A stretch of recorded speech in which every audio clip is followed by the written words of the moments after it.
Good morning student. तो हमने chapter 6 Bharat था वो हमने पढ़ा था और आगे उसके शब्दार्थ है वो भी हमने देख लिए थे। उसके बाद मुहावरे है, मुहावरे 2 है, वो भी हमने देख लिए थे। अब आए अभ्यास पे। तो अभ्यास में फर्स्ट क्वेश्चन है, निम्नलिखित प्रश्नों के उत्तर दीजिए। तो पहला क्वेश्चन है, इस एकांकी के आधार पर बालक सर्वदमन की विशेषताओं का वर्णन कीजिए। इस एकांकी के आधार पर बालक सर्वदमन की विशेषताओं का वर्णन कीजिए। तो आंसर लिखिए।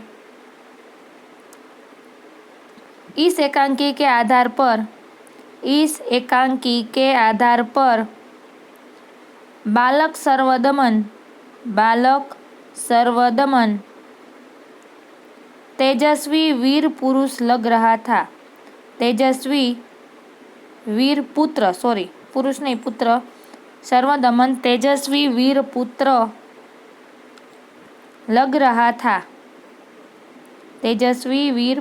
लग रहा था। इसका मुख अग्नि के समान दमक रहा था।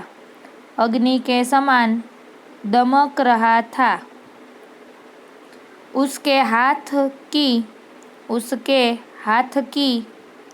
चक्रवर्तियाँ के लक्षण कोई राजापुत्र के थे। उसके हाथ चक्रवर्तिया के लक्षण किसी राजा के पुत्र के थे। उंगलियों पर अद्भुत जाल थी।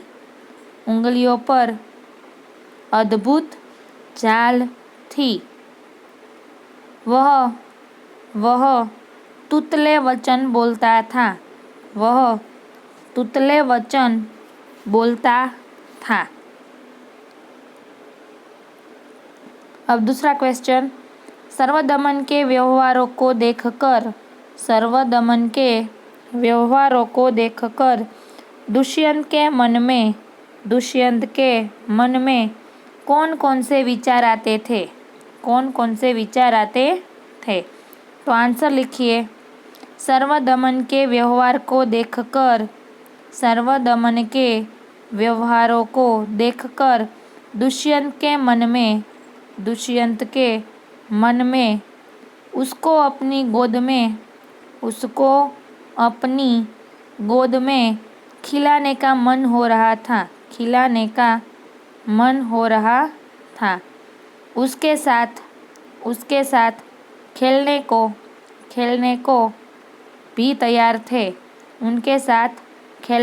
भी तैयार थे। उसके साथ तुतले वचन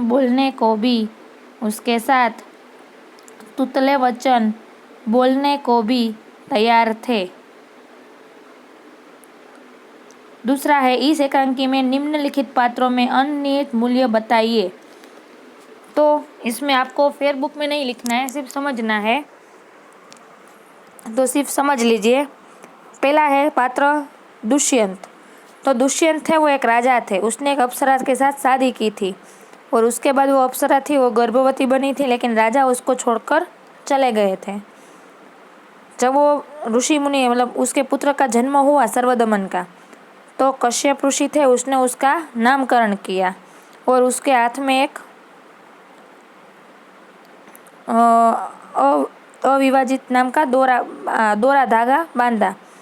तो दुष्यंत राजा थे वो बाहर चले गए थे। बाद में जब वो वृद्धावस्था में आए तो फिर से वो जंगल में आए थे। जंगल में उसने देखा कि एक लड़का खेल रहा था, तो वो भी एक पिता की नज़र से उस बच्चे को देख रहे थे कि हाय कितना अच्छा बच्चा है, उसकी उंगलियों में इतनी झाला है, उसकी हथेली इतनी लज्जित हो रही है, उसका मुख इतना सुंदर है, वो तोतले वचन बोल रहा है। तो दुष्यंत राजा थे वो उससे प्रभावित हो गए, उसको अपने साथ खिलाने के लिए तैयार थे, उसके साथ तोतले वचन बोलने के लिए भी तैयार थे, उसको अपनी गोदी में बिठाकर खिलाना चाहते थे। और राजा को ऐसा ही लगा कि ऐसा पुत्र हो तो किस पिता और माता को इसको खिलाने का मन ना हो, मेरा भी ऐसा बच्चा हो तो मैं खुश हो जाता।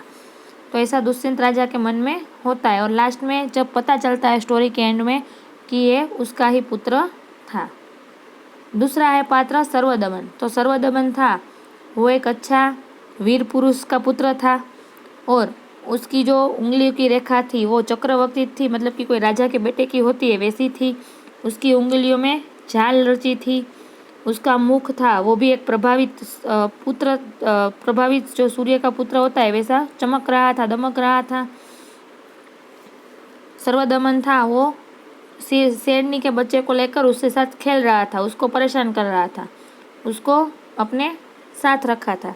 जब उसकी जो अप्सरा थी दूसरी, वो उसको छुड़ाने के लिए, तपस्विनी थी, वो उसको छुड़ाने के लिए बहुत कोशिश करती है लेकिन वो नहीं छोड़ता। फिर एक तपस्विनी है उसको मोर की लालच देती है, तो उसने बोला पहले लेके आओ, बाद में मैं छोड़ दूंगा। जब राजा आया, दुष्यंत राजा वहाँ आए तो उसने सर्वदमन को बोला कि छोड़ दे, तो उसने उसकी तुरंत ही बात मान ली और बच्चे को छोड़ दिया। सर्वदमन के जन्म हुआ था तब कश्यप राजा ने उसका नाम सर्वदमन रखा था और उसके हाथ में एक धागा बांधा था, उसका नाम था अपराजित। वो धागा की विशेषता थी कि वो अगर गिर जाए तो या तो राजा मतलब उसके माता पिता या तो वो खुद, तीनों में से एक ही उठा सकते थे। चौथा कोई उठाए तो उसको सर्प तुरंत ही, वो धागा है वो सर्प बन जाता था और उसको काट लेता था। तो ऐसा उसको धागे में वरदान था। अब देखते हैं इस परिच्छेद को ध्यानपूर्वक पढ़कर दिए गए प्रश्नों के उत्तर दीजिए। तो पैराग्राफ पहले पढ़ते हैं शांति से कि कृषि वैज्ञानिकों के अनुसार एक अच्छा जंगल जैविक भंडार घर होता है। मतलब कि अगर कृषि वैज्ञानिक के दृष्टि में हम देखें तो जंगल का उपनाम उसने क्या दिया है, जैविक भंडार घर। यह हजारों प्रजातियों के पौधे को उजागर रखता है, मतलब कि 1000 पौधे, मतलब कि 1000 जात के वृक्ष है उसका जो उजागर करता है, मतलब उसको उगाने में कोशिश करता है, जो बाद में चलकर बहुमूल्य हो जाते हैं और बाद में जाकर उसका मूल्य बढ़ जाता है। अगर हम जंगल को एक सीमा से भी ज़्यादा छाटते हैं या तो ख़त्म करते हैं तो वे चीज़ें भी नष्ट हो जाती है। मतलब कि किसी भी जंगल को ज़्यादा खोदा जाए या तो ज़्यादा उसको हल चलाया जाए तो उसमें जो अच्छी चीज़ें होती है वो भी नष्ट हो जाती है। कैसी चीज़ें तो जिसकी बहुत ज़रूरत हो सकती है, कभी कभी भी उसकी ज़रूरत हो सकती है, वैसी चीज़ें नष्ट हो जाती हैं। वह एक संभवित पौधा खाने की औषधि वस्तु या कोई उपयोगी चीज़ बनाने के इस्तेमाल होने वाली जरूरी वस्तु में से कुछ भी हो सकता है।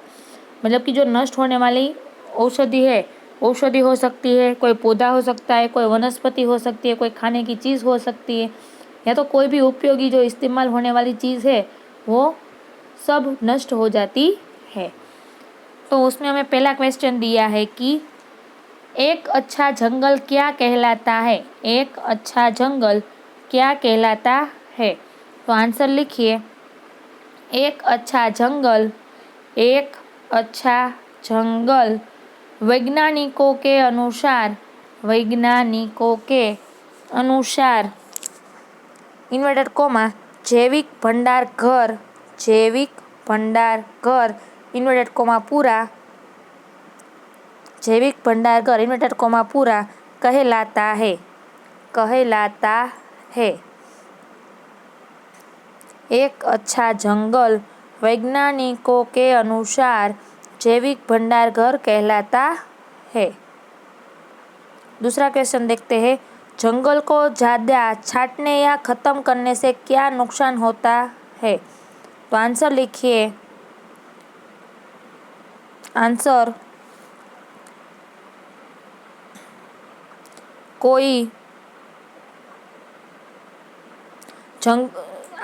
जंगल को ज़्यादा छाटने या ख़त्म करने से, जंगल को ज़्यादा छाटने या तो ख़त्म करने से वे चीज़ें भी नष्ट हो जाती है जिनकी हमें कभी भी बहुत ज़रूरत हो सकती है, कभी भी बहुत ज़रूरत हो सकती है। तीसरा है, इस परिच्छेद का उचित शीर्षक दीजिए। तो आंसर लिखिए, इस परिच्छेद का उचित शीर्षक, उचित शीर्षक, फिर इन्वर्टेड कॉमा में लिखिए जैविक भंडार घर, जैविक भंडार घर हो सकता है, जैविक भंडार घर इन्वर्टेड कॉमा पूरा हो सकता है। चौथा क्वेश्चन, पर्यायवाची लिखिए। उसमें पहला है जंगल, तो जंगल के सामने डैश करके लिखिए अरण्य, और अण आधा और य, अरण्य अल्पविराम वन, वन, वन। दूसरा है घर, तो घर के सामने लिखिए गृह, गृह, गृह। तीसरा है बहुत, बहुत के सामने लिखिए ज्यादा, बहुत के सामने ज्यादा।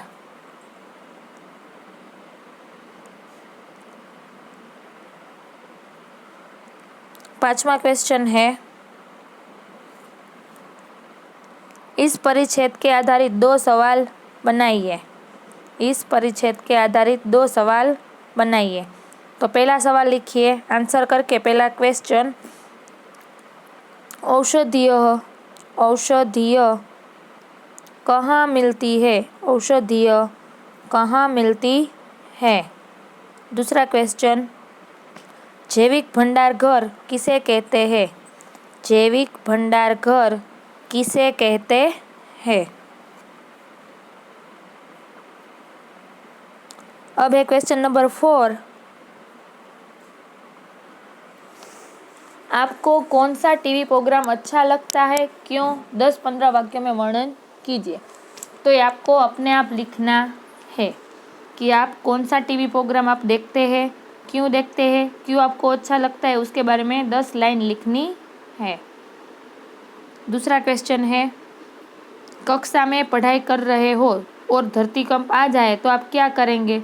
तो आंसर लिखिए, अगर हम कक्षा में पढ़ाई कर रहे हैं, अगर हम कक्षा में पढ़ाई कर रहे हैं और धरतीकंप आ जाए तो, धरतीकंप आ जाए तो हम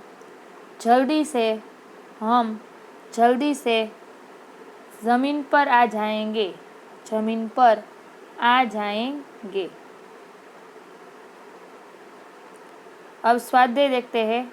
स्वाध्याय में पहला क्वेश्चन, प्रश्नों के उत्तर लिखिए, प्रश्नों के उत्तर लिखिए।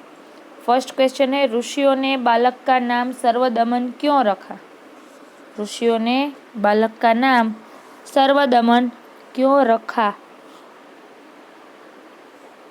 आंसर लिखिए, कश्यप ऋषि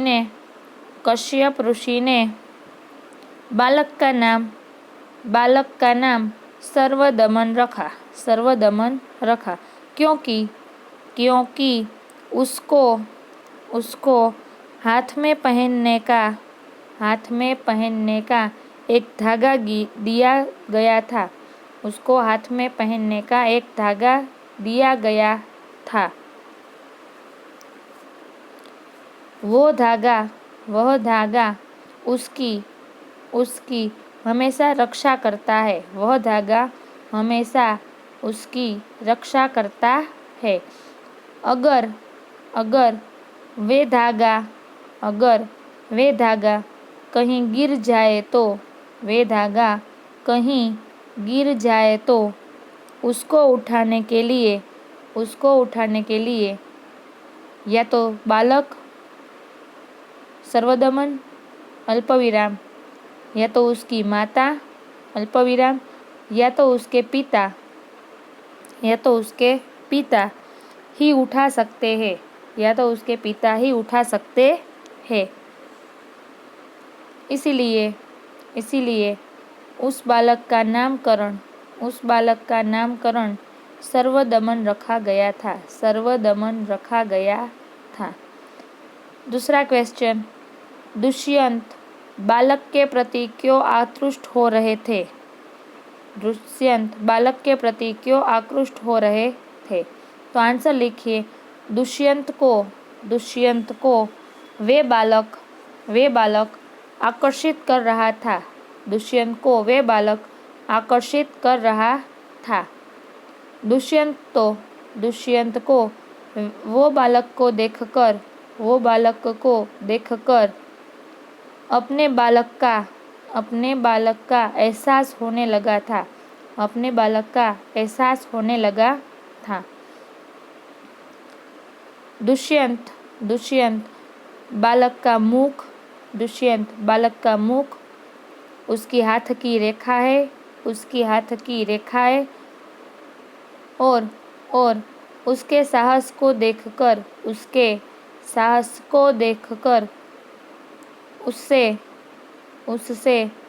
आकृष्ट हो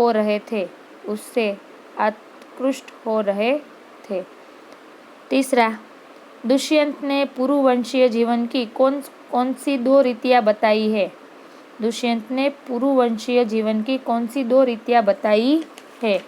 तो आंसर लिखिए, दुष्यंत ने पुरुवंशीय जीवन की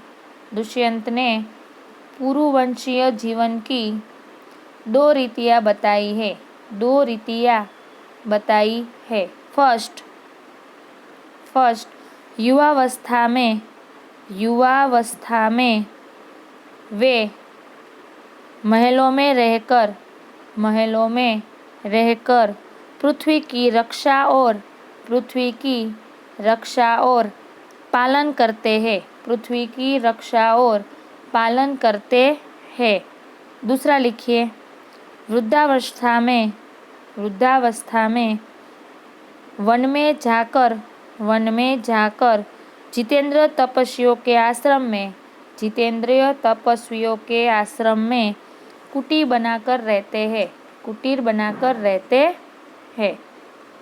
तो यहाँ हमारा स्वाध्याय है वो क्वेश्चन नंबर 1 खत्म हुआ क्वेश्चन आंसर का। अब दूसरा क्वेश्चन है स्टोरी। तो लिखिए, पहले तो देखिए क्वेश्चन नंबर 2, चित्रों का अवलोकन करके अपने शब्दों में कहानी लिखनी है। तो अब आप बड़े हो गए हो, आपको कहानी अपने आप लिखनी है। सिर्फ मैं स्टोरी बता देती हूँ कि आप पहले शांति से सुन लीजिएगा। एक जंगल था, जंगल के पास एक गांव था। वहाँ एक कठियारा रहता था। वो अपने काम के लिए जंगल में से वृक्षों को काटकर लकड़ियाँ इकट्ठी करता था और अपना धंधा कर रहा था। अब एक दिन वो कठियारा था, वो सुबह सुबह अपने गांव से निकला और जंगल में गया।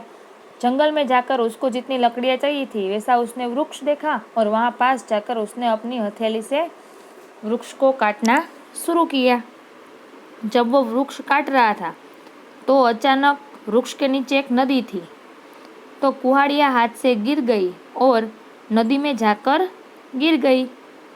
अब वो कठियारा था, वो चिंतित हो गया क्योंकि वो इतने पैसे वाला भी नहीं था। वो काम करके पैसा कमा रहा था तो उसके पास ज़्यादा पैसे नहीं थे। तो अब उसकी कुल्हाड़ी थी वो भी कहाँ गिर गई? पानी में। तो उसने क्या किया, झाड़ से नीचे उतरकर नदी को प्रार्थना की, हे नदी माता, मेरी जो कुल्हाड़ी है वो गिर गई है, मुझे उसके बिना मैं काम कैसे कर पाऊँगा? काम नहीं करूँगा तो पैसे कहाँ से आएंगे? पैसे नहीं आएंगे तो खाना कहाँ से खाऊँगा? ऐसी अपनी कहानियाँ सुनाई नदी को। तो नदी में से स्वयं भगवान प्रकट हुए और उसको दिखा, भगवान आए। उसने भगवान को प्रणाम किया। भगवान ने बोला कि क्या हुआ बालक? तो उसने बोला कि मेरी जो काटने की कटहरी होती है वो नदी में जाकर गिर गई। तो भगवान ने बोला ठीक है, मैं लेकर आता हूँ।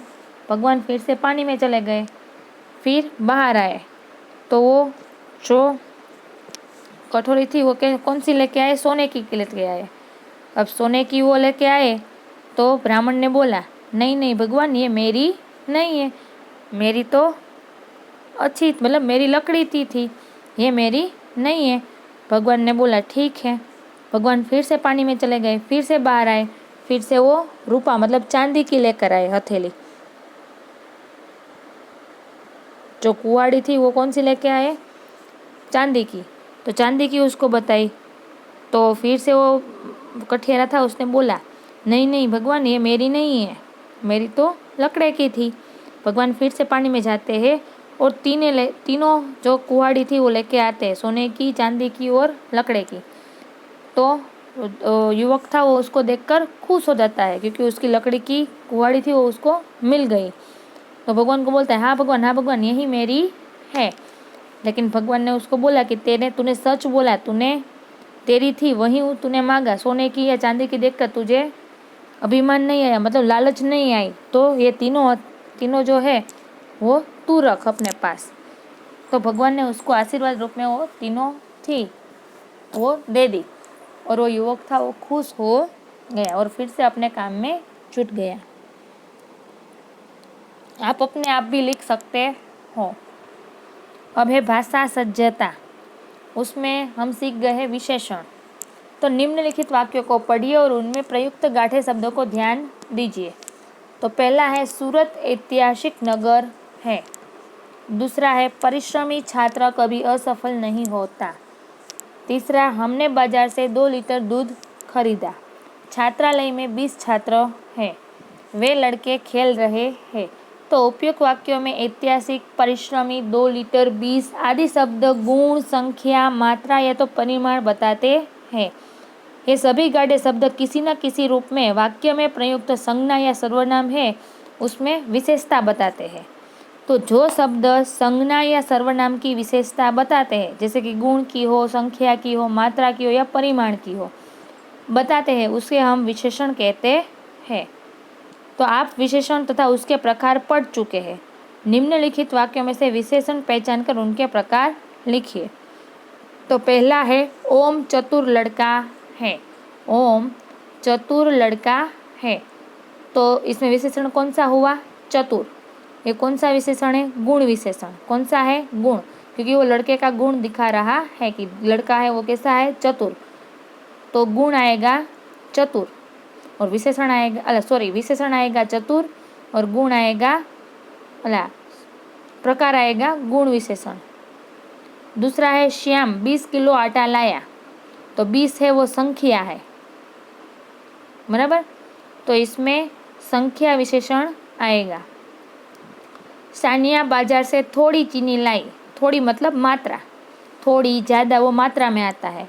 तो सानिया बाजार से थोड़ी चीनी लाई तो मात्रा विशेषण है। साहिल के पास 10 रुपये है, तो 10 है वो संख्यावाचक विशेषण है। कुछ लड़के उद्यान में खेल रहे हैं, तो ये परिमाण है। कुछ लड़के, तो ये परिमाण है, तो परिमाण विशेषण होता है। अब निम्नलिखित वाक्यों को पढ़िए और रेखांकित शब्दों को ध्यान दीजिए। तो क है सानिया अच्छी लड़की है। सानिया कोमल से अच्छी लड़की है। सानिया कक्षा में सबसे अच्छी लड़की है। तो उपयुक्त वाक्य में अच्छा विशेषण का प्रयोग 3 प्रकार से हुआ है। पहला, वाक्य में केवल सानिया की विशेषता का बोध कराया है। दूसरे वाक्य में सानिया की तुलना कोमल से की गई है कि कोमल से भी अच्छी है। जबकि तीसरे वाक्य में कक्षा में जितने लड़के लड़कियां हैं उस सब में सानिया की अच्छाई दिखाई दी है। तो उपयुक्त विधानों से यह स्पष्ट होता है कि विशेषण शब्दों का प्रयोग संज्ञा या सर्वनाम शब्द की सामान्य विशेषता बताने के लिए किया जाता है। संज्ञा या सर्वनाम की विशेषताओं की तुलना करने के लिए उनमें से एक को दूसरे के कम या तो ज़्यादा बताने के लिए। 2 से अधिक शब्द संज्ञा या सर्वनाम की विशेषताओं की तुलना करके उनमें किसी एक को सबसे कम या सबसे ज़्यादा बताने के लिए किया जा सकता है। मतलब कि पहले वाक्य में सिर्फ विशेषण सर्व या तो संज्ञा या तो सर्वनाम को बोध कराता है, दूसरे में तुलना करके दूसरे से या तो अच्छा दिखाया जाता है या तो बुरा दिखाया जाता है, और तीसरे वाक्य में जितने भी वर्ग हो, जितने भी लोग हो, उसमें उसकी प्रशंसा की जाती है या तो बुराई की जाती है। तो निम्नलिखित विशेषणों का 3 प्रकार से वाक्य में प्रयोग कीजिए।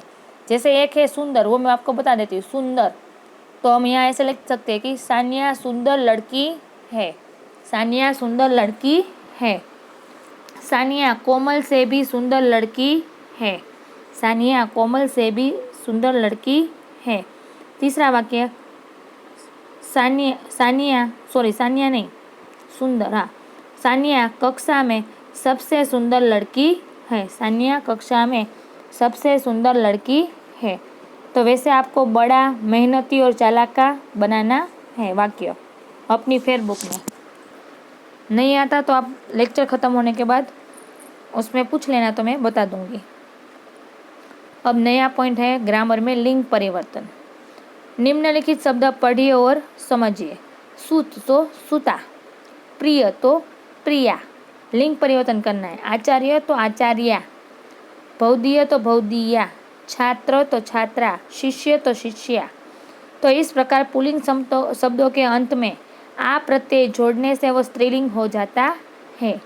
मतलब लड़का होता है तो लड़की हो जाती है। टोकरा तो टोकरी, दास तो दासी, सखा तो सखी, मटका तो मटकी, कटोरा तो कटोरी, रस्सा तो रस्सी। इस प्रकार पुल्लिंग शब्दों के अंत में ई लगाया जाता है तो स्त्रीलिंग बन जाता है। अब है मोर तो मोरनी, ऊँट तो ऊँटनी, शेर तो शेरनी, भील तो भीलनी, मजदूर तो मजदूरनी, सिंह तो सिंहनी। तो इस प्रकार शब्द के अंत में नी प्रत्यय लगाने से वो स्त्रीलिंग हो जाता है। जैसे मोर है तो मोरनी, पीछे नी लगा दिया, ऊँट तो ऊँटनी। इस ऐसे ही पुजारी तो पुजारिन, नाग तो नागिन, पड़ोसी तो पड़ोसिन, सांप तो सापिन, सुनार तो सुनारिन, माली तो मालिन। तो इस प्रकार पुल्लिंग शब्दों के अंत में इन, ई रस्व आता है और न ये लगाने से स्त्रीलिंग हो जाता है। पंडित तो पंडिताइन, ठाकुर तो ठाकुराइन, गुरु तो गुरुआइन। तो इस प्रकार आइन लगाने से स्त्रीलिंग हो जाता है पुल्लिंग। डिब्बा तो डिबिया, बंदर तो बंदरिया, बूढ़ा तो बुढ़िया, कुत्ता तो कुतिया। इस प्रकार से आ की जगह पे इया लगाने से स्त्रीलिंग बन जाता है। नायक तो नायिका, गायक तो गायिका, लेखक तो लेखिका और बालक तो बालिका। तो इस प्रकार पुल्लिंग शब्दों के अंत में अंक को इका करने से स्त्रीलिंग हो जाता है। जैसे कि नायक, अकाया तो नायिका, इका लगाने से वो क्या हो जाता है, स्त्रीलिंग हो जाता है। तो इस उदाहरण के आधार पर निम्नलिखित शब्दों का लिंग परिवर्तन कीजिए। तो आपको फिर बुक में लिखना है। पहला है हिरन तो हिरनी, हिरन तो हिरनी। दूसरा है शिक्षक तो शिक्षिकान, शिक्षिकानी, शिक्षिकाइन। पंडित तो पंडिताइन, पंडित तो पंडिताइन। बराबर।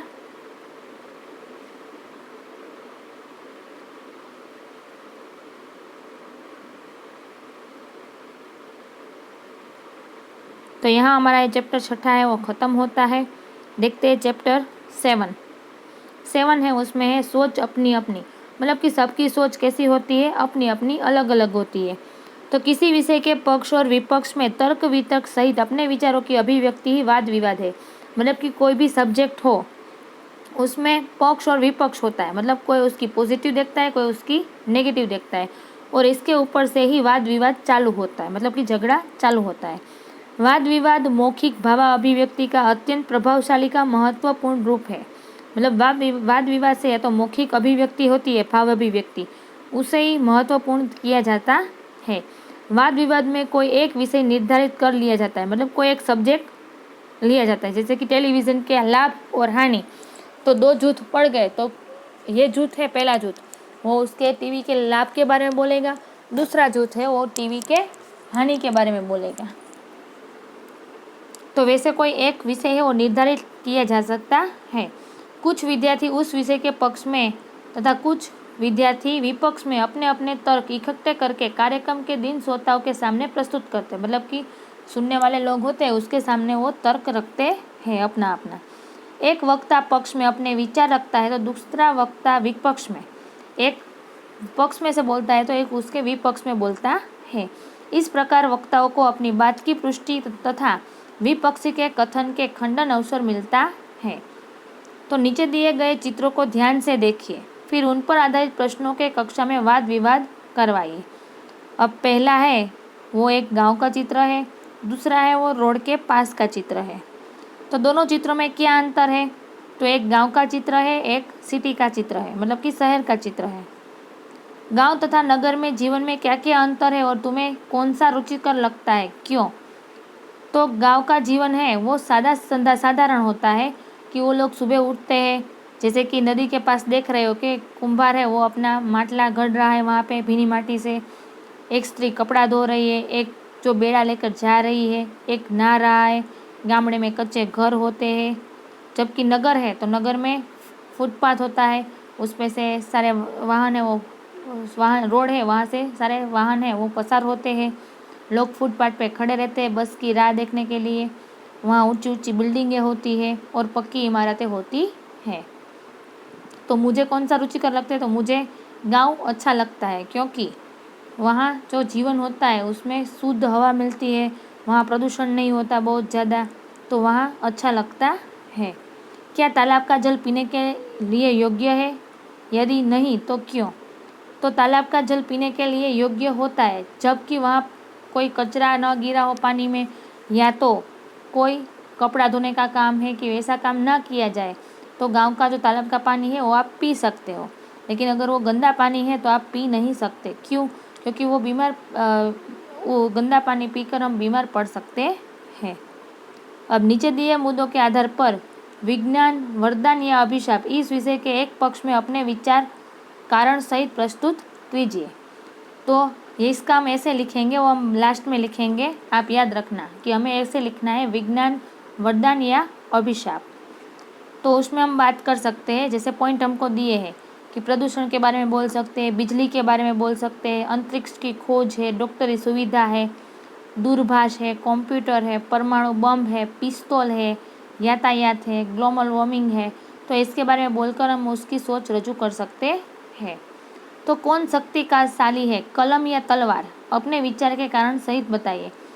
तो मेरे मत से कलम है वो लिखने के बाद जो पढ़ते हैं उसके दिल में एक तकरार खड़ी कर देता है, मतलब कि कलम है वो ज़्यादा जोर वाली है, वो कुछ भी लिख सकती है। तलवार है वो तो काट सकती है, वो इंसान को मार देती है। लेकिन कलम है वो अपनी अभिव्यक्ति है वो दूसरों के सामने रजू कर सकती है।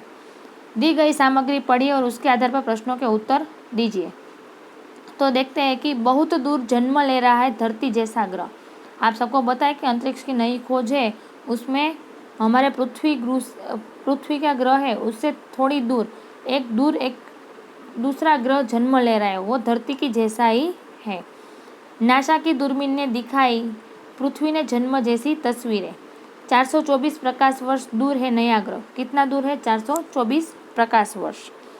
शिकागो एफसी हमारी पृथ्वी से 424 प्रकाश वर्ष दूर गर्म गड्ढों का दुबार के बीच धरती जैसा एक ग्रह आकार ग्रहण कर रहा है, मतलब कि एक गर्म जैसी स्थिति में एक ग्रह है वो आकार ले रहा है। वैज्ञानिकों के मुताबिक 1 करोड़ से 1.6 करोड़ वर्ष की उम्र वाले इस ग्रह का सौरमंडल अभी मुश्किल से किशोरावस्था में है, मतलब कि अभी एक ग्रह है वो बन रहा है। 1 करोड़ से 1.6 करोड़ कर वर्ष की उस पृथ्वी जैसे ग्रह की उम्र है, और ये अभी सौरमंडल में मुश्किल से पल रहा है। अभी वो किशोरावस्था में है, मतलब कि अभी उसका स्टार्टिंग हुआ है।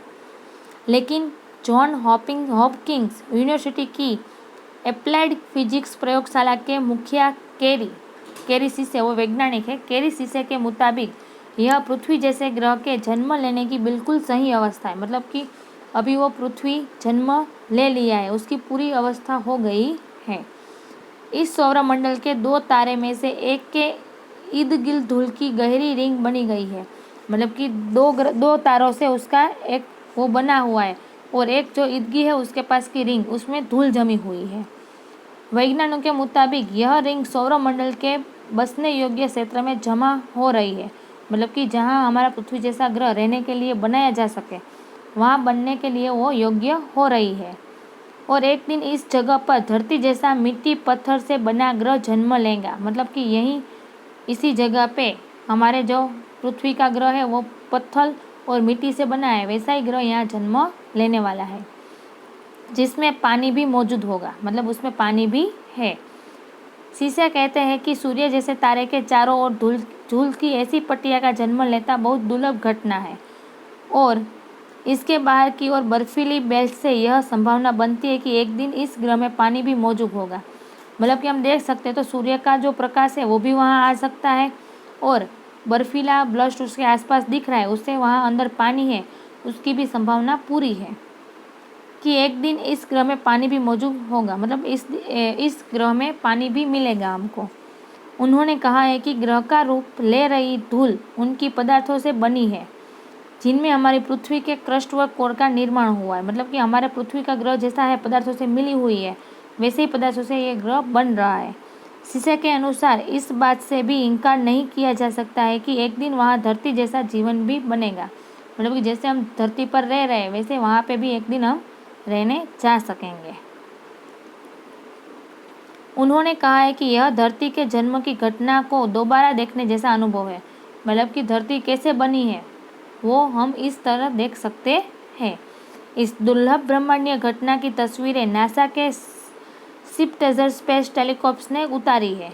वैज्ञानिकों ने मुताबिक इन दृश्यों को धरती तक टेलीस्कोप तक पहुंचने में 424 वर्ष लग गए हैं, लेकिन एक नए ग्रह के जीवन की तुलना यह पलक झपकने जैसा है। मतलब कि वैसे तो हमें 424 वर्ष लग गए यहाँ तक पहुँचने के लिए, लेकिन ये हम तुलना देख सकते हैं वो भी एक आँख पलटने की जगह जैसी है। मतलब कि हमें एक नया ग्रह मिला है। उन्होंने बताया है कि इस ग्रह को हमारी पृथ्वी जैसा रूप ग्रहण करने में कभी और 10 करोड़ साल लग सकते हैं। मतलब कि हमारी पृथ्वी जैसा वो ग्रह बनने में अभी भी 10 करोड़ साल लग सकते हैं। सांबार हिंदुस्तान 5 अगस्त 2007 में इसकी तस्वीर खींची गई है। तो हम पहला क्वेश्चन देखते हैं कि अंतरिक्ष की किस घटना से वैज्ञानिक उत्साहित है। अंतरिक्ष की किस घटना से वैज्ञानिक उत्साहित है, तो आंसर लिखिए अंतरिक्ष में पृथ्वी जैसा ग्रह निर्माण हो रहा है। इस घटना से वैज्ञानिक उत्साहित है। दूसरा क्वेश्चन है पृथ्वी जैसा ग्रह बनने के लिए अंतरिक्ष में किस प्रकार की स्थिति होना आवश्यक है। तो पृथ्वी जैसा ग्रह बनने के लिए अंतरिक्ष में धूल, मिट्टी, पत्थर, पानी की स्थिति की आवश्यकता है। धूल, मिट्टी, पत्थर और पानी की। तीसरा है रेखा खींचकर सही जोड़े मिलाइए। तो ये आपको जो ऊपर दिए गए फोटो है उसमें से आपको ये मैच द फॉलोइंग मिल जाएंगी। 424 प्रकाश वर्ष, 1.6 करोड़ वर्ष, 10 करोड़ वर्ष, स्पिट्ज़र स्पेस एंड कैरी रीसेस। तो कैरी सीसे है वो वैज्ञानिक है, वैज्ञानिक का नाम है कैरी सीसे। स्पिट्ज़र स्पेस है वो नासा का टेलीस्कोप है। क्या है? नासा का टेलीस्कोप। 10 करोड़ वर्ष तो पूर्ण ग्रह बनने के लिए लगने वाला समय। 10 करोड़ वर्ष मतलब पूर्ण ग्रह बनने में लगने वाला समय। 1.6 करोड़ वर्ष तो उसमें आएगा नए ग्रह की उम्र। और 424 प्रकाश वर्ष तो पृथ्वी से नए ग्रह की दूरी। फिर से देख लेते हैं हम एक बार। 424 प्रकाश वर्ष तो पृथ्वी से नए ग्रह की दूरी। 1.6 करोड़ वर्ष तो नए ग्रह की उम्र। 10 करोड़ वर्ष तो पूर्ण ग्रह बनने में लगने वाला समय। स्पिट्ज़र स्पेस नासा का टेलीस्कोप और कैरी सीसे वो वैज्ञानिक का नाम है। अब है स्वाध्याय में है कि उदाहरण के आधार पर उपसर्ग लगाकर शब्द पूर्ण लिखिए। तो भिन्न जैसे विभिन्न, तो देश तो विदेश, देश तो विदेश, देश तो विदेश। पक्का तो अधपक्का, पक्का तो अधपक्का, अधपक्का। गम तो अरगम, गम तो अगम।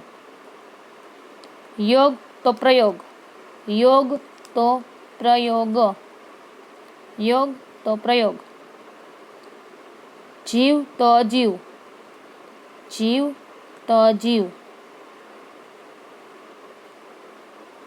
जीव तो निर्जीव, सॉरी, जीव तो निर्जीव,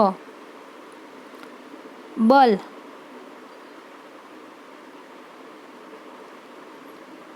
तो दुर्बल, बल तो दुर्बल, समझ तो गैरसमझ, समझ तो गैरसमझ, सुविधा तो दुविधा, सुविधा तो दुर्विधा,